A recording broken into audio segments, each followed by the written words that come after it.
अभि चौथं षटक आपण पाहतोय मैदानामध्ये प्रगती पथावरती आहे आणि जवळपास मला वाटतं 4 षटकं टाकत असताना 22 मिनिटाचा वेळ इथे योगेश भाऊ सरकार स्पोर्टला पुणे संघाने घेतलेला आहे। शेवटचं षटक आपण पाहतोय मैदानामध्ये गोलंदाजीसाठी गोलंदाज प्रथमेश यावेळी पाहायचंय मोठा स्ट्रोक तर खेळलाय मिड विकेट मध्ये क्षेत्ररक्षक शोधून काढलाय आणि अयूब मात्र कुठल्याही प्रकारची चूक करणार नाहीये। विकेटचं पतन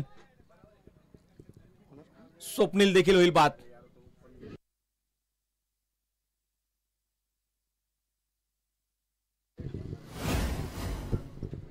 विकेट मैदानाच्या मध्ये येताना आपल्याला बघायला मिळते आणि खऱ्या अर्थानं प्रथमेशला पण कित्येक दिवस दुखापती सोबत झुंजताना या खेळाडूला बघितलेला आहे, परंतु या खेळाडूकडे एक वेगळं स्किल आपण म्हणूयात। किरकोळ देशटीचा खेळाडू आहे परंतु या खेळाडूकडे प्रचंड मोठा वेग आहे।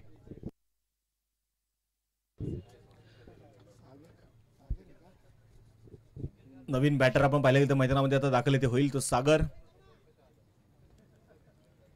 क्षेत्ररक्षणामध्ये थोडासा बदल इथे मैदानाच्या मध्ये वारंवार जो आपण पाहतोय केला जाईल। आज मात्र आपण पाहिले गेले तर याच मैदानावरती आणि आतापर्यंत आझादी चषक ही स्पर्धा खऱ्या अर्थानं ज्या खेळाडूंनी आपल्या फलंदाजीने गाजवली ते एजाज कुरेशी आज आपल्याला मैदानावरती पहिल्या मॅच मध्ये खेळताना बघायला मिळणार आहेत। प्रथमेशचा पुढचा बॉल सागरसाठी खाली राहिलेला चेंडू होता पायचे मैदानामध्ये स्वतःच्या फॉलो थ्रो मध्ये चेंडूला तिथे अडवले जातोय, सिंगल घेण्याचा प्रयत्न आहे। डॉन मात्र इथे आपण पाहतोय बॅकअप साठी तयार आहेत आणि त्यानंतर इथे मैदानाच्या मध्ये घेतलेली सिंगल एक धाव इथे आली।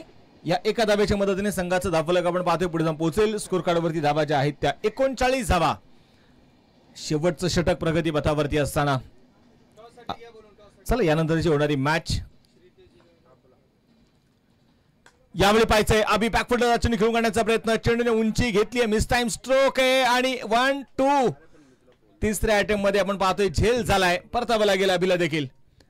श्रीतेज 11 भोसरी आणि त्यांच्या अगेन्स्ट जर आपण पाहिलं हमराज मृत्युंजय कोथरूड टीम दोन्ही संघांना विनंती आहे की आपण टॉस साठी या।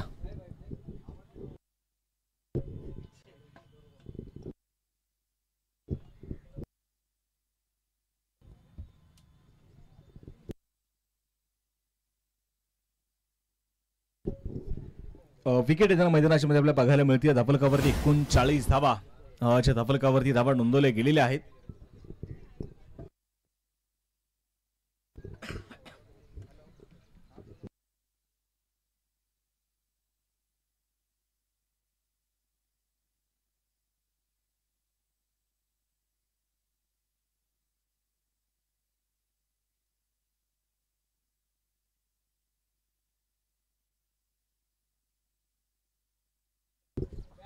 गोलंदाज तयार आहे, पुढे प्रथमेश समीर न्यू बॅटर आपण पाहतोय मैदानात दाखल झाला आणि यावेळी आपण पाहतोय स्वतःकडे स्ट्राइक घेण्याचा प्रयत्न आहे आणि तिथे मैदानाच्या मध्ये आपण पाहतोय विकेट आली।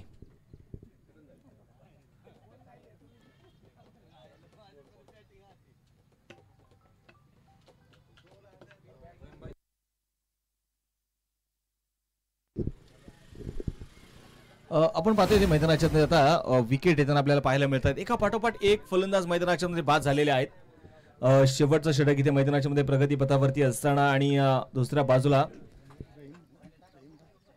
स्वतः आपण पाहतोय संघाचे ओनर टीमचे ओनर रहीम भाई आपण पाहतोय मैदानाच्या मध्ये दाखल झालेले आहेत। खऱ्या अर्थाने या स्पर्धेसाठी देखील ज्यांची फार मोठी मदत नेहमीच लाभते ते जय पुष्टी सरांचा देखील शुभागमन होते। सर आपलं देखील मनपूर्वक स्वागत आहे।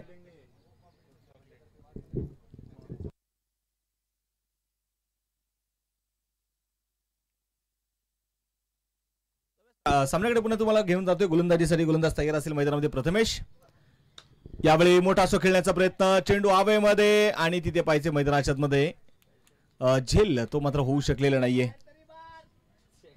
चेंडू मात्र आपण पाहिले गेलं तर इथे डॉट येतोय, धाफलक इथे स्थिर असणार आहे आणि धाफलकावरती 39 धावा आहेत।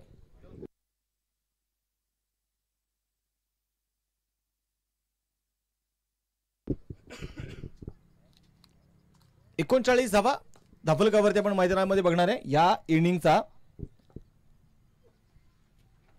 हा शेवटचा बॉल आणि शेवटचा बॉल देखील काय हाताळला खऱ्या प्रथमेशने। चेंडू इथे मैदानामध्ये डॉट आलाय, पहिला डाव इथे मैदानामध्ये संपला जाईल। या पहिल्या डावाच्या समाप्तीनंतर धाफलकावरती 39 धावा, 40 धावेचं आव्हान असेल ते आता आपण मैदानामध्ये बघणार आहोत। योगेश भाऊ सरकार स्पोर्टला पुणे संघासमोर चला यानंतर